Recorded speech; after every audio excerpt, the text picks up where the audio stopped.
Hello everyone. আজি কেইটামান important জিকে কোৱেশ্চন ডিছকাছ কৰিম। প্ৰথমটো কোৱেশ্চন লৈছোঁ কোৱেশ্চন নম্বৰ 1, নিম্নলিখিত কোনটো অসমৰ বৰদৈ জিলাৰ সৈতে সম্পৰ্কিত? অপশ্যন এ প্ৰাক মৌচুমী ঋতু, বি মৌচুমী ঋতু, চি বাৰিষাৰ বতৰ পিছুৱাই যোৱা, ডি শীতকাল। কোৱেশ্চনটোত কৈছে অসমৰ বৰদৈ জিলাৰ সৈতে কোনটো সম্পৰ্কিত। ইয়াতে কাৰেক্ট এনচাৰ হ'ব অপশ্যন এ প্ৰাক মৌচুমী ঋতু। নেক্সট কোৱেশ্চন নম্বৰ গাই ব্ৰহ্মপুত্ৰ উপনদী কোন দুখন নদীৰ মাজত অৱস্থিত? গাই হৈছে ব্ৰহ্মপুত্ৰৰ উপনদী আৰু এই উপনদীখন কোন দুখন নদীৰ মাজত অৱস্থিত? অপশ্যন এ দিবাং আৰু দিহাং, বি দিহাং আৰু সোৱণশিৰি, চি সোৱণশিৰি আৰু ভৰালী, ডি ভৰালী আৰু বৰনদী। ইয়াতে কাৰেক্ট হ'ব অপশ্যন বি দিহাং আৰু সোৱণশিৰি। এই দুখন নদীৰ মাজত অৱস্থিত ব্ৰহ্মপুত্ৰৰ উপনদী যাৰ নাম হৈছে ঘাই। কোৱেশ্চন নম্বৰ 3, কোনখন চহৰক অসমৰ মানচেষ্টাৰ বুলিও জনা যায়? অসমৰ মানচেষ্টাৰ বুলি কোনখন চহৰক জনা যায়? Option A Jyoti, option B Sualkuchi, option C Diphu, option D Digboi. ইয়াতে কাৰেক্ট আনচাৰ হ'ব option B Sualkuchi.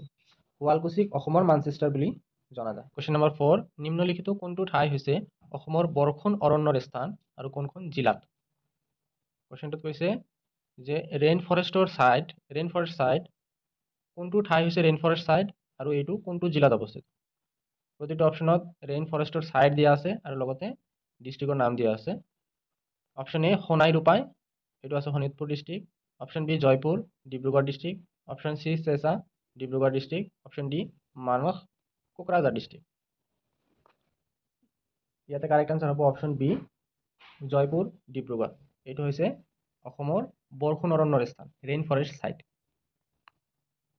Question number 5, নিম্নলিখিত কোনখন দেশৰ সৈতে অসমে আন্তৰ্জাতিক সীমা ভাগ বতৰা কৰে? কোৱেশ্চনটোত কৈছে যে অসমে আন্তৰ্জাতিক সীমা ভাগ বতৰা কৰে কোনটো দেশৰ লগত? অপশ্যন এ নেপাল আৰু Bangladesh, option B Bhutan, Myanmar আৰু বাংলাদেশ, অপশ্যন চি ভূটান আৰু বাংলাদেশ, অপশ্যন ডি ভূটান, নেপাল আৰু চীন।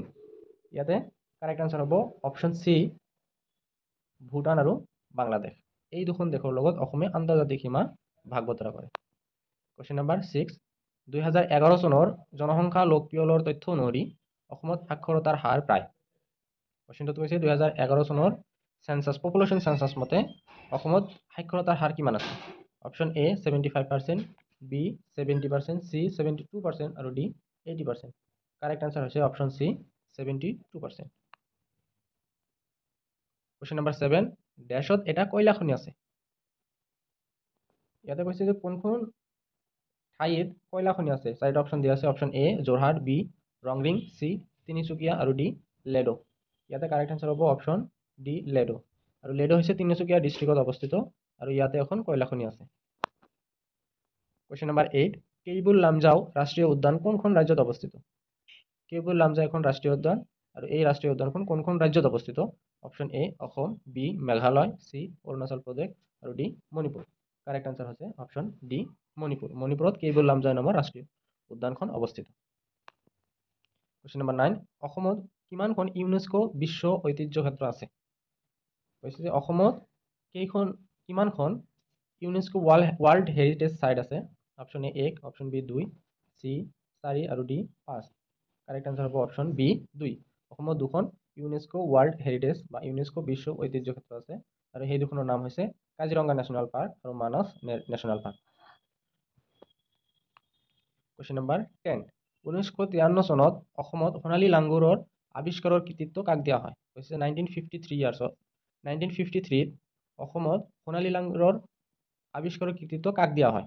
Option A Salim Ali, B M Krishnan, D Edward Pritchard Gee আৰু D Mahurana Choudhury. Correct answer হৈছে option C Edward Pritchard Gee. তেখেতক অসমত সোণালী লাংগুৰৰ আৱিষ্কাৰৰ কৃতিত্ব দিয়া হয়।